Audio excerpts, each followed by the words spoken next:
এটা কি? আরে কবুতর হয়ে গেল এই পেন্সিল দিয়ে। আমার পেন্সিলটা এখানেই কোথায় পড়েছে। চেহারা পাল্টিয়ে পেন্সিলটা খুঁজি।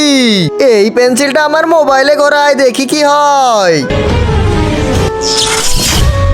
এই ভাই, একটা বাচ্চার পেন্সিল এখানে হারিয়ে গিয়েছে, তুমি কি পেয়েছো?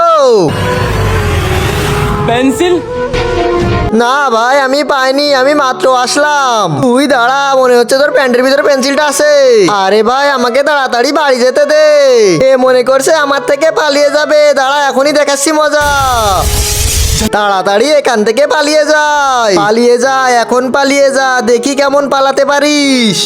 আরে মনে হচ্ছে এ তো সবই জানে, কিন্তু আমার কাছে তো জাদুর পেন্সিল আছে।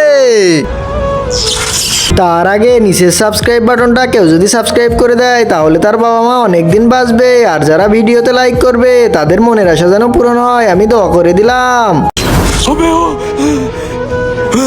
আরে আমি তো ভুলেই গেছিলাম, ওর কাছে জাদুর পেন্সিলটা আছে, যেমন করে হোক ওটা নিতে হবে। এখন আমি আমার আসল রূপে আসি। বন্ধুরা, নেক্সট পার্ট দেখতে চাইলে কমেন্টে জানিয়ে যাও।